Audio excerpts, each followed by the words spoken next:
মানুষগুলি ভাগতেছে, বৃদ্ধা মহিলা মাথায় বোঝা নিয়ে ভাগতেছে। আল্লাহ নবী মক্কার অলিগলি ঘুরেন, নবীজিকে কেউ চিনে না, আল্লাহ নবীকে কেউ চিনে না। নবীজি চোখের পানি জড়ায় ধরে আল্লাহর কাছে কান্দের, কয় মালিক আমি তো মক্কার মানুষদেরকে মাফ করে দিয়েছি গো, কিন্তু ওরা তো আমার কথা কেউ বিশ্বাস করলো না, মনে করলো আমি বদলা নিব। ও আল্লাহ, হাসরের মাঠে আমি নবীরে পাকড়াও কইরো না, আমি বদলা নেওয়ার জন্য মক্কা দখলে নেই না, কিন্তু মক্কার মানুষ আমার কথায় তারা বিশ্বাস করলো না। নবীজি দেখেন একজন বৃদ্ধা মহিলা বোঝা মাথায় নিয়ে আসেও ভাগতেছে। নবীজি তার কাছে যায় বলতেছেন, মা গো, ও মা তুমি কোথায় যাও?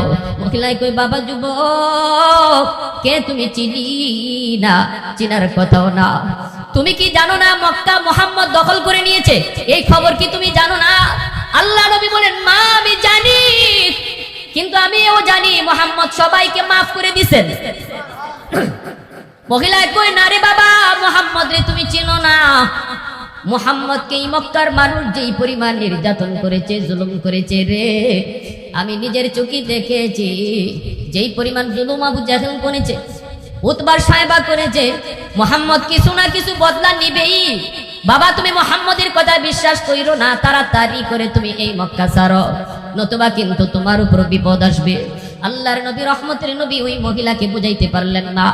এইবার নবীজি বলতেছেন, মা গো, ও মা বুঝাটা অনেকবারই, তুমি বৃদ্ধা মানুষ, গায়ে তোমার শক্তি নাই, পারবা না তুমি এত দূরে যাইতে।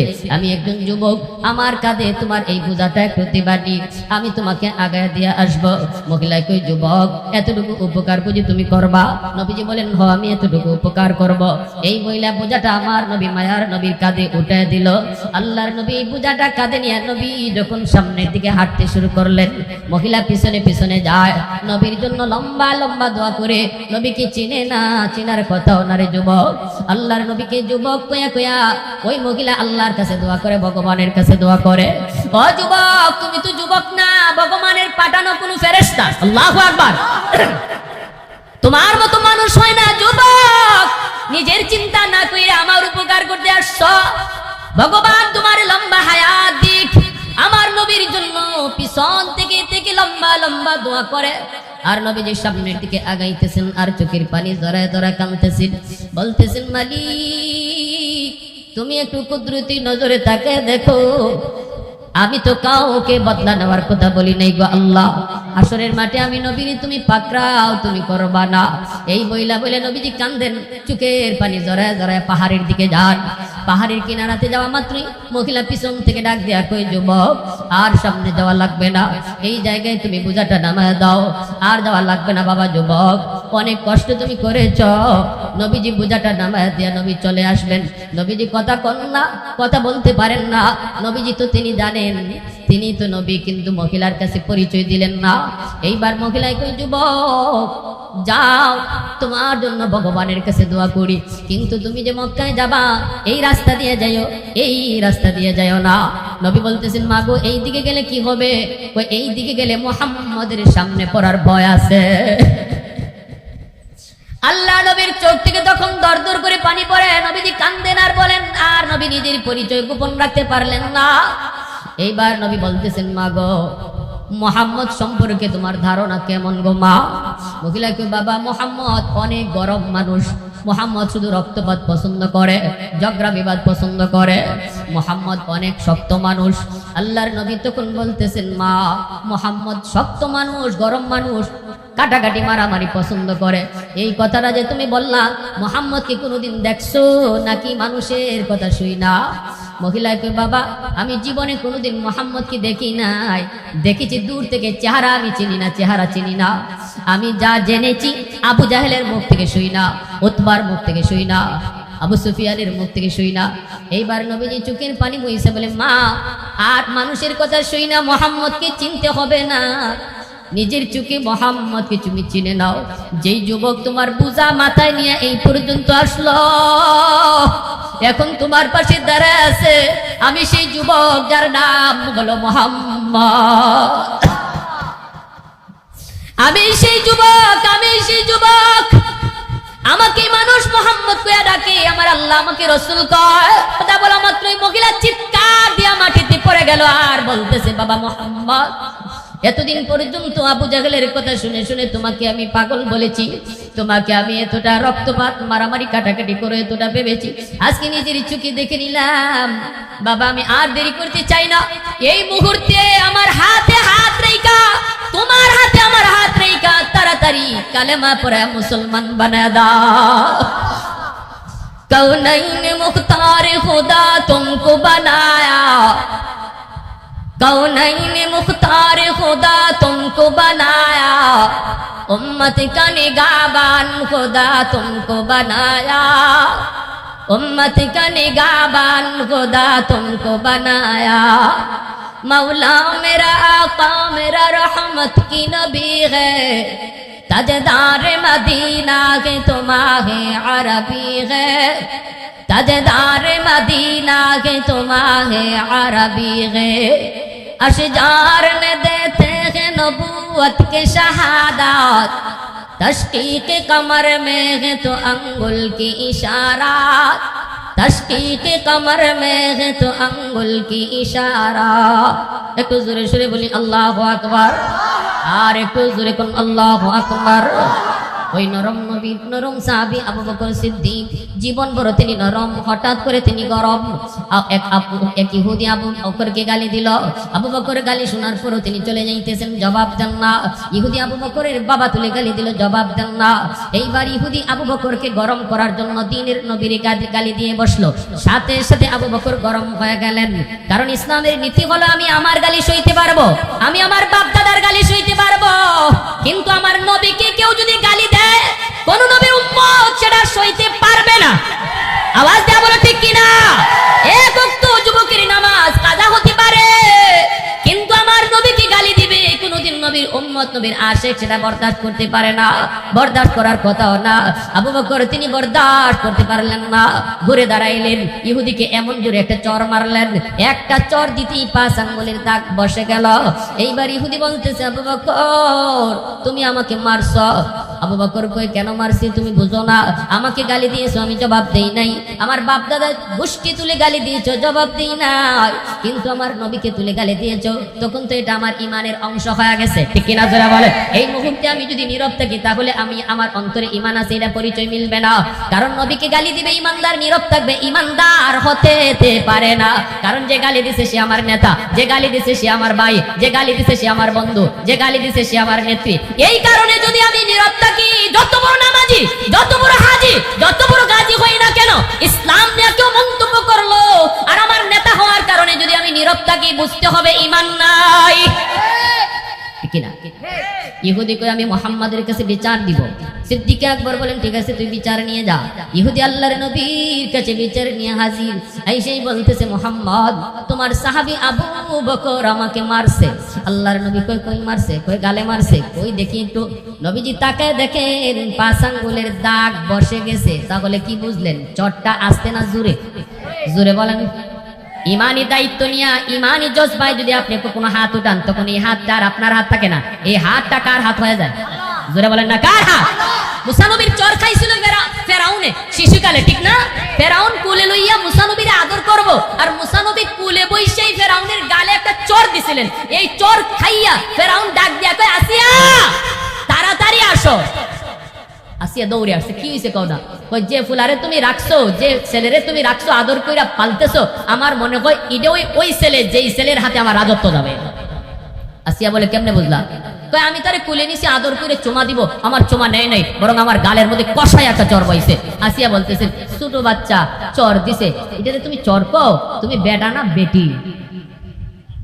বাচ্চারা কুলে নিলে পরে হাত অটোমেটিক লাড়াচাড়া করে, হয়তো হাত নাড়াচাড়া করছে তোমার গালে লাগছে, তুমি কও চর। ফেরাউনে কয় আসিয়া চরটা আমি খাইছি।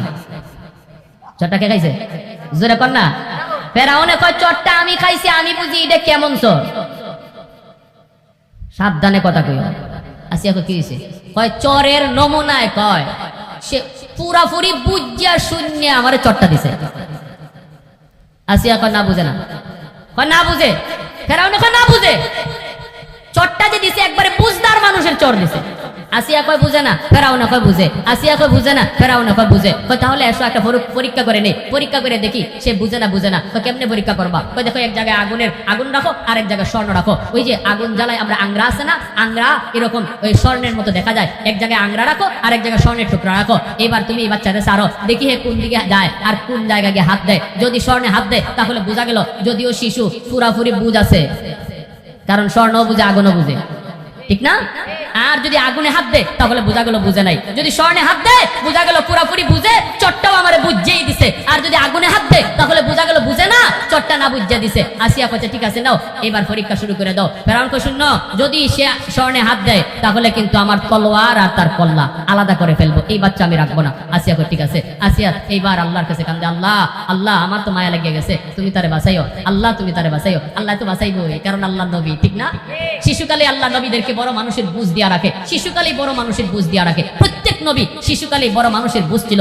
মুসা নবীরে যখন ছেড়ে দিছে, আঙ্কুট গালা দিয়া দিয়ে তিনি আগাইতেছেন, পুরাপুরি বুঝ আছে কোনটা আগুন আর কোনটা স্বর্ণ। তিনি আগুনের দিকে না গিয়া স্বর্ণের দিকেই যাইতেছেন, পাশাপাশি দুইটা, কিন্তু স্বর্ণের দিকেই রুখ লইছেন। ফেরাউন কয় আসিয়া ওই দেখো যায়, ওই যে যায়, বোঝা গেল হ্যাঁ স্বর্ণে এই হাত দিব আর আমারে বুঝেই মারছে, তলোয়ার দিয়ে তার কল্লাও আলো কাছাকাছি গেছে। আসিয়াও দোয়া করতেছে। এইবার আল্লাহ জিব্রাইল আমিনকে পাঠাইছে, জিব্রাইল যাও না, আমার বন্ধু আমার নবী মুসা এত বুঝে ভালো করেই জানে কোনটা আগুন কোনটা স্বর্ণ, স্বর্ণে তো হাত দিয়েই দিব, কিন্তু তুমি জিব্রাইল গিয়া তার হাতটাকে আগুনে দিয়ে দিও, কারণ আমি আল্লাহর কুদরতের খেলা এখানে শেষ না, মাত্র শুরু।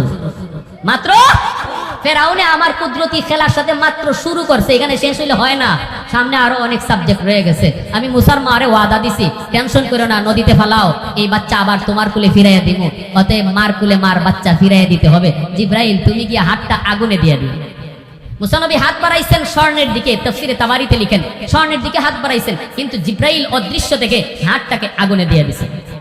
আর ওই যে আগুনের আংরা, একটা আংরা হাতের মধ্যে লইয়া শিশু বাচ্চাদের যে বৈশিষ্ট্য, এই বৈশিষ্ট্যটা আল্লাহ এখানে প্রকাশ করাইয়া দিছে, যেন ফেরাউনের কলিজায় কোনো বিন্দু পরিমাণ সন্দেহ না থাকে। শিশুরা দেখবেন কিছু লইয়া হাতে লইয়াই মুখে দিয়া দেয়, এটা ফাঁক না নাপাক, এটা খাওয়ার জিনিস না খাওয়ার জিনিস না, এটা শিশুরা বুঝে না, হাতে নিবে মুখে দিবে। মুসা নবীও এই আগুনের আংরাটা হাতে লইয়াই দেরি নাই মুখে দিয়া দিছে। আর তখনই বিবি আসিয়া দৌড় দিয়া যাইয়া মুখ থেকে আংরাটা সরাইছেন, আর ফেরাউনের ধমকটা দিছেন দেওয়ার মতো, কইছিলাম না পোলাটা বুঝে না, এখন হইছেনি, এখন জিব্বা ফুরছেনি, এখন আগুনে জ্বলছেনি, কইছিলাম নি তোমারে বুঝে না। ফেরাউন কয় দেখছিলাম তো স্বর্ণের রূপ লইছে, আগুনও গেল কেমনে হাত, দেখা তো গেছিল স্বর্ণের দিকে, আগুনও কেমনে গেল? এটা আল্লাহর কুদরতি খেলা, ঠিক না? আরো জোরে বলেন প্যারে হাজিরিন। এজন্য আমার ভাইরা, ওই যে হযরত আবু বকর সিদ্দিক রাদিয়াল্লাহু তাআলা আনহু, তিনি এরকম যখন চট্টা মারছেন দাগ পড়ে গেছে গা, কারণ এই হাতটার পিছনে কুদরতি হাত ছিল কার? আল্লাহ। এগিয়া কইতে দেখেন আপনার সাহাবী মারছে। আল্লাহর নবী রহমতের নবী বলেন ভুল তুমি বলেছ, এমন কাজ আমার আবু বকর করার কথা না, হয়তো উমরে করেছে উমর, কারণ এই ধরনের কাম কাজ উমরের কইরা অভ্যাস আছে, ঠিক না? উমর নরম না গরম, আর আবু বকর গরম না নরম? নবী বলেন ভুল করেছো, মানুষ চিনতে ভুল করেছো, না না আমার আবু বকর এমন কাম কখনো করতে পারে না রে, তুমি ভুল করেছো, মনে হয় উমর তোমাকে মারছে, মানুষ চিনো নাই। এইবার ইহুদি বলতেছে না গো নবী, আমি আপনার আবু বকর কেউ চিনি, উমর কেউ চিনি, এই মাইরটা উমরে মারে নাই, আপনার আবু বকর মারছে। আল্লাহর নবী বলে আমার আবু বকর নরম, নরম সাহাবী গরম হতে পারে না। ইহুদি কয় না, আপনার নরম সাহাবী গরম হয়েছে। নবী বলেন কেন, কি জন্য? ইহুদি মিথ্যাবাদী কয়, আমি কিছু কই নাই। নাউজুবিল্লাহ জোরে বলেন। কারণ ইহুদিদের বৈশিষ্ট্য হলো বিপদে পড়লে মিথ্যা কথা কয়, ঠিক না? ওই যে গাজায় হাসপাতালে বোমা নিক্ষেপ করলো, হাসপাতালে বোমা নিক্ষেপ করে করে অনেক ডাক্তার পর্যন্ত মারলো, জাতিসংঘের ডাক্তার পর্যন্ত হত্যা করলো। যখনই আন্তর্জাতিকভাবে চাপ আসছে, তখনই ইসরায়েলের প্রধানমন্ত্রী নেতানিয়াহু কয় আমরা হাসপাতালে মারি নাই। তাহলে ওরা মিথ্যাবাদী, ঠিক কিনা জোরে বলেন? ওরা মিথ্যাবাদী, বিপদ দেখলেই মিথ্যা কথা কয়, বিপদ দেখলে পরেই ওরা মিথ্যা কথা কইতে দেরি করে না। ইহুদি কয় না, আমি কিছু কই নাই, যদি কিছু কইছি তার সাথে আমার একটু তর্ক বিতর্ক হয়েছে, তার সাথে ব্যক্তিগত তর্ক বিতর্ক হয়েছে। এই কথা বলতে আল্লাহর নবী রহমতের নবী তখন সাহাবী পাঠায়া আবু বকর সিদ্দিককে দরবারে ডাকলেন। নবী ডাইকে বলতেছেন, আবু বকর তুমি নাকি এই লোকটারে মারছ? আবু বকর বলতেছেন, নবী গো আমি মারছি, তবে মারার কারণ আছে। কারণ আল্লাহর নবী বলতেছেন, কি কারণ বলো? নবী গো আমাকে গালি দিয়েছে, জবাব দেই নাই। আমার বাপ দাদা তুলে গালি দিয়েছে, তখনও জবাব দেই নাই। কিন্তু যখনই দ্বীনের নবীরে গালি দিছে, তখন আর আমি আবু বকর নীরব থাকতে পারি নাই। আমি হাত যদ্দুর শক্তি আছে বসায়া দিছি। ইহুদি কয়, না গো নবী, আবু বকর মিথ্যা কয়, আমি আপনারে গালি দেই নাই। নাউজুবিল্লাহ জুড়ে বলেন। আবু বকর সিদ্দিক জীবনে মিথ্যা বলছেন? আবু বকরের উপাধি সিদ্দিক, সত্যবাদী উপাধি দিয়েছেন কে? একটু জোরে আওয়াজ দিয়া কে? জীবনে আবু বকর মিথ্যা বলেন না, মিথ্যা বলার মানুষ না। কিন্তু ইহুদি কয়, না আপনার সাহাবী আবু বকর মিথ্যা কয়, আমি আপনাকে গালি দেই নাই। গালি দিয়েছি, যা কথা হইছে টুকটাক তার সাথে, আর তার লইয়া আমার আর তার মাঝে আপনার বিষয় আসে নাই। আল্লাহর নবী তখন বলেন, আবু বকর কেমনে তুমি এই কামটা করেছো? আমি তো মনে করেছি এটা আমার উমরের কাম, কোনদিন তো তুমি এত গরম হও নাই। আবু বকর কয়, নবী গো, নবীকে গালি দিবে আর আমি আবু বকর নবীর সাহাবী হইয়া আশিক হইয়া পিছন দিক দিয়ে ফিরে চলে যাব, তাহলে তো আমি নবীর উম্মত দাবি করতে পারি না, আশিক দাবি করতে পারি না। আল্লাহর নবী এটা আমার ইমানি দায়িত্ব মনে করে আমি মারছি। নবী কয়, সে তো অস্বীকার করে তোমার নবীর গালি দেয় নাই। আবু বকর কয়, না গো নবী, আপনাকে গালি দিয়েছে, আপনাকে গালি দিয়েছে। এইবার আল্লাহর নবী রহমতের নবী মায়ার নবী বলেন, আবু বকর তুমি যে তাকে মারছো তার গালে কিন্তু দাগ আছে, সাক্ষীর দরকার নাই। কিন্তু সে যে তোমার নবীর গালি দিয়েছে, সাক্ষী তুমি নিয়ে আসো। যদি সাক্ষী আনতে না পারো, তাহলে তোমার গালেও এইভাবে একটা চর বসানো হবে। কারণ এটা মুহাম্মদুর রাসূলুল্লাহর আদালত। এই আদালতে ইনসাফের সাথে বিচার হয়, মুখ চিহ্নে বিচার হয় না। ইসলামী আদালতে কখনো মুখ চিহ্নে বিচার করা হয় না। ইসলামী আদালতে গোষ্ঠী চিহ্নে কখনো বিচার করা হয় না। ইসলামী আদালতে, কোরআনের আদালতে বিচার হয় সাক্ষী প্রমাণের দ্বারা, ঠিক কিনা? আজকে আমাদের দুনিয়ায় বিচার হয় মুখ চিহ্নে, দলের লোক চিহ্নে, ঠিক কিনা জুড়ে বলেন? আমাদের বিচার ব্যবস্থা মুখ চিহ্নে, দলের লোক চিহ্নে, টাকার জুড়ে বিচার বিক্রি হয়ে যায়। 500 টাকা দিলে বিচারের রায় বদলা যায়। সামাজিক বিচার 500 টাকা দিয়ে দিছে, বিচারের রায় ঘুরে গেছে। ভাই আগের রাতের বেলা যায় 500 টাকা দিয়ে কই, চাচা নেন আগামীকাল বিচারে একটু আমার পক্ষে একটু যুক্তি দিয়ে একটু পয়েন্ট নেন 500 টাকা। চাচায় 500 টাকা ভাই পকেটে ঢুকাই দিছে। সকালবেলা বিচারে বইসা দেখা যায় তার পক্ষে কথা কয় না, তার উল্টা কথা কয়। তখন সে কয়, চাচা ফাঁসে। কেমনে কয়? আমি যে তোমাকে রাতে 500 দিয়ে আসলাম, কেমনে কয়? পাশে চাচা, ফাঁসে ফাঁসে। চাচায় কয়, কি করবো তোর পাশে? ঠেলায় এনে 10-এ ঠেলায় না। তুমি যখন 5 দিয়া গেছো, এরপরে আমার দিয়া গেছে 10। আমি 5-এর কথা কইব না 10-এর কথা কইব? এই হচ্ছে আমাদের বিচার ব্যবস্থা। কিন্তু মুহাম্মদুর রাসূলুল্লাহর বিচারের আদালত। নবী বলেন, আবু বকর জীবনে তুমি মিথ্যা বলো না, আমিও জানি, আমার আল্লাহও জানে। সুবহানাল্লাহ। আজকেও তুমি মিথ্যা বলো না, এটা আমিও জানি, আমার আল্লাহও জানে। কিন্তু সাক্ষী ছাড়া মুহাম্মদুর রাসূলুল্লাহর আদালতে তোমাকে মুখ চিনে বিচারের রায় আমি দিতে পারি না। তুমি তোমার দাবির পক্ষে সাক্ষী পেশ করো, নইলে কিন্তু তোমার গালে এইভাবে চর দেওয়া হবে। এইবার আবু বকর সিদ্দিক চোখের পানি জড়ায় কান্দে আর কই, নবী গো, ওই জায়গায় কেউ ছিল না গো নবী, কোনো মানুষজন শুনে নাই, কেউ তো ছিল না, আমি সাক্ষী আনবো কোত্থেকে? আল্লাহর নবী বলে, আবু বকর যদি সাক্ষী না আনতে পারো তাহলে রেডি হয়ে যাও। তুমি তাকে যেইভাবে চর দিছো, এইভাবে মুহাম্মদুর রাসূলুল্লাহর আদালতে তোমার গালেও এইভাবে চর